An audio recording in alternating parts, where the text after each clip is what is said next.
Okay, welcome back to my class. So today we'll discuss the indicators of health and health infrastructure. We'll try to make analysis of the indicators of health and health infrastructure. You all are knowing that healthcare services are being provided both by the private sector as well as the public sector in our country. I told you that 80% of the healthcare services are provided by the private sector and private hospitals, and 20% of the healthcare services are provided by the government, by the public sector in our country. And here in our country, if you'll see, then certainly we have seen that India has achieved a lot in terms of life expectancy. When India got independence, the life expectancy of the people of our country was only 32 years. But when we'll see the life expectancy at this time, certainly it has increased and it has gone to 69 years. So average person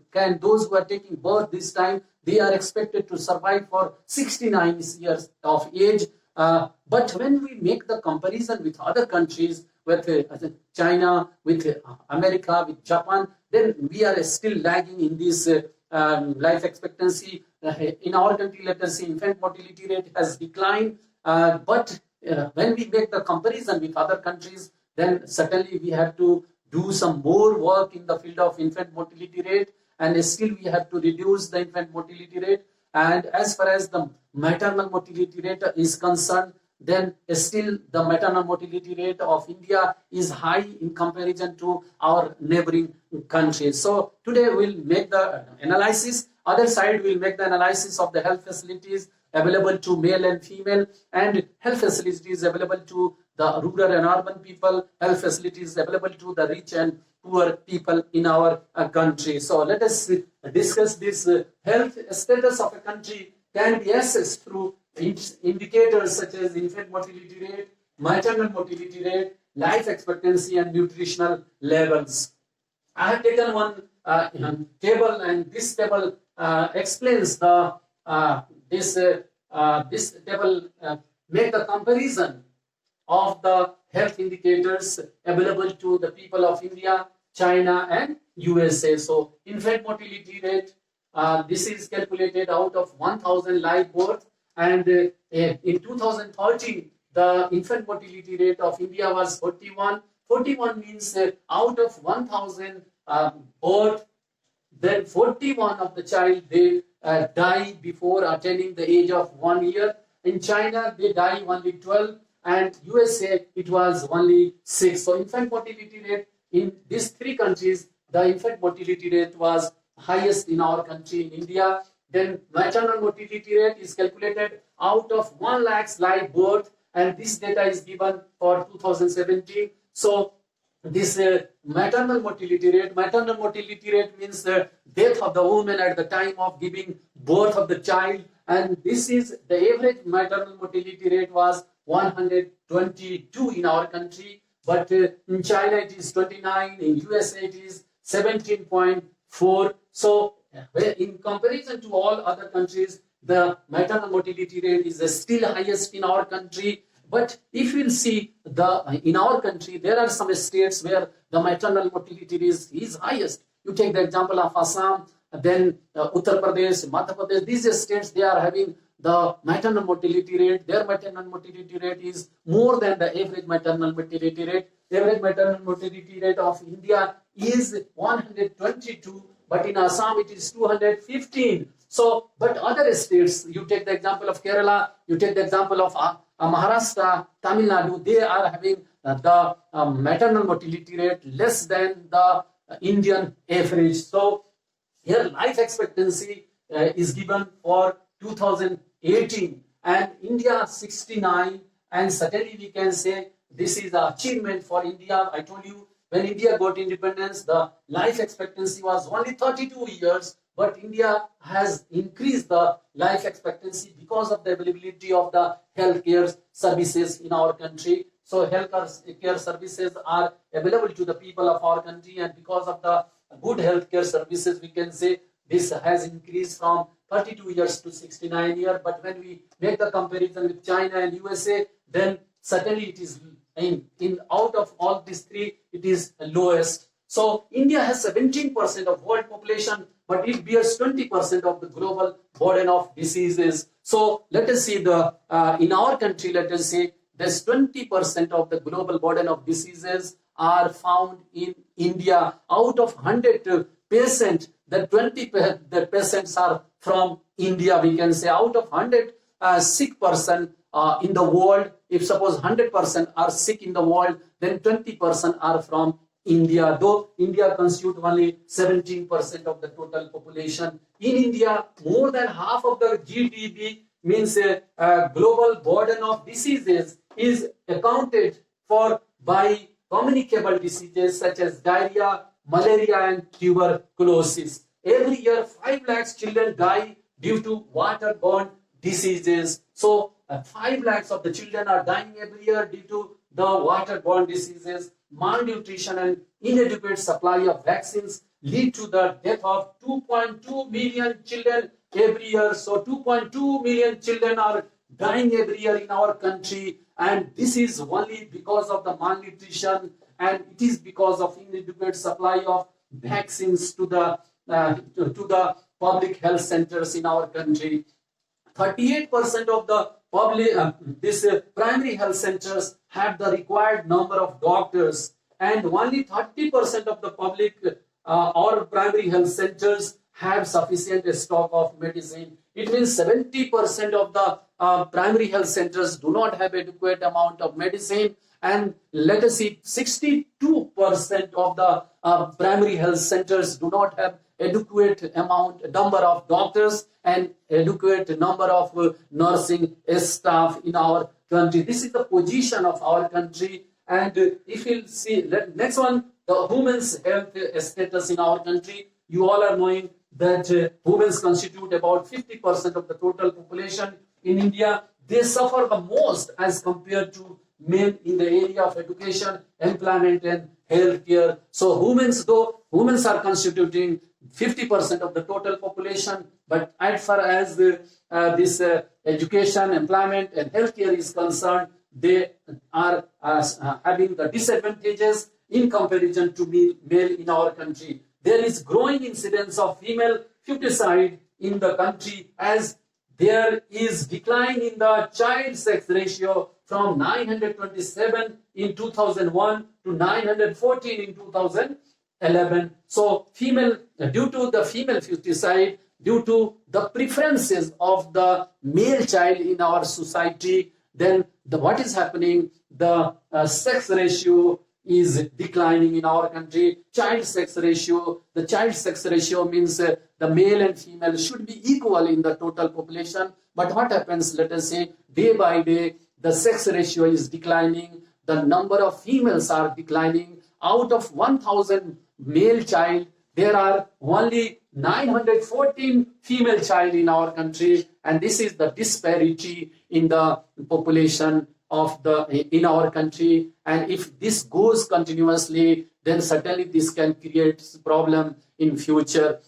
Other side, let us see, more than 50% of married women have anemia and nutritional anemia caused by iron deficiency. So more than 50% of the married women, they are suffering with anemia, they are suffering with the hemoglobin, and it is because of the nutritional anemia. It is nutritional anemia, and nutritional anemia is because of the deficiency of iron in the diet. So it means this shows that the married women, the pregnant women, they are not getting adequate amount of nutritional diet nutrition in their diet, and close to 3 lakhs girls below 15 years of age have already become mothers. So in our country, we are knowing the child marriages are completely prohibited, but still in our country, one data shows that 3 lakhs of the girls, they were married. They were not only married, they were mother, and they were having the child, at least one child they were having, and this is the position of our country. And abortion are also cause of maternal morbidity and mortality in India. So abortion is common in our country, and because of the abortion, let us say, because of this problem, abortion problems, and the women, they are suffering from anemia, they are suffering from the we can say mortality in our country. So another thing is the urban and rural and poor and rich divide. And in our country, let us see the urban and rural people, they do not have the equal facilities of health, and the rich and poor also are not having the equal facilities.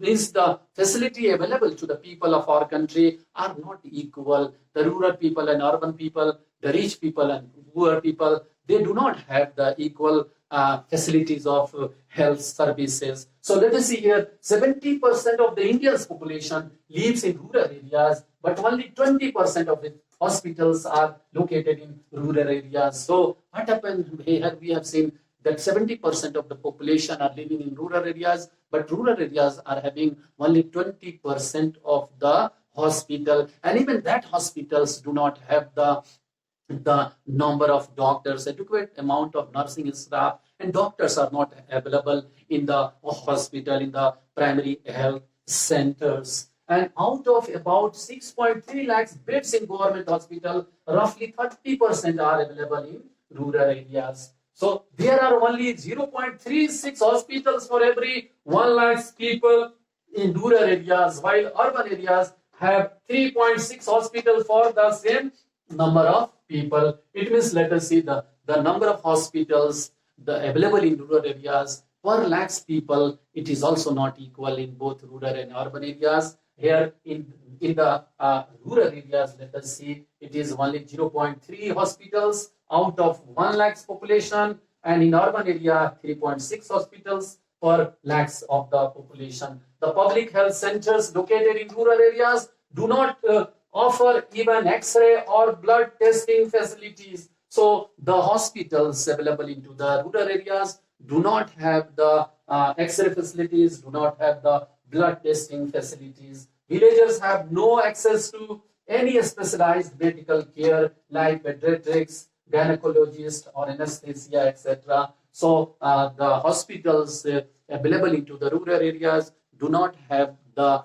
specialist services. Specialist doctors are not available in the hospital, because in the public health centers we know only MBBS is being appointed in the public health center or the primary health center. So primary health centers, they do not have the specialist facilities, and that is why, let us see, we can say this the health services to the people of rural areas are not adequate in our country. There is always shortage of doctors in rural areas, even though 44,000 medical graduates are produced every year. So we have seen that 380 medical colleges, let us say, recognized medical colleges are there in our country. 380 or more than 380 medical colleges, recognized medical colleges are there. And every year 44,000 graduates are getting their degree from the medical colleges.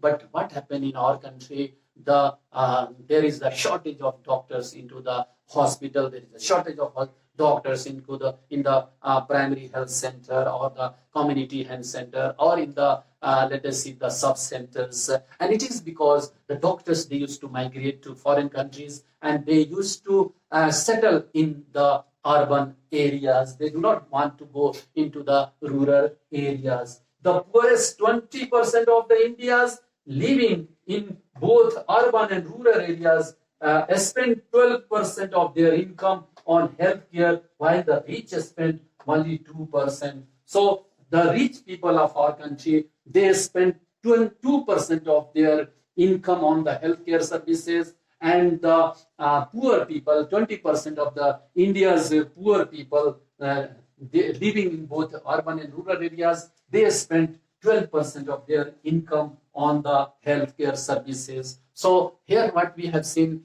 the health services available to the rich people and poor people are not equal.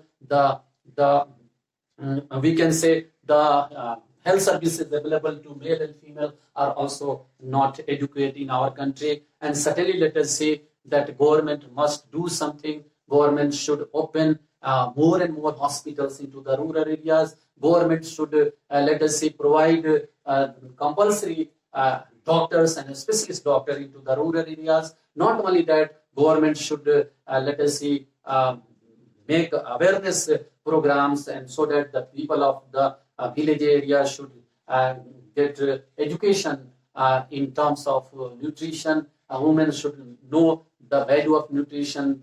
They should know the value of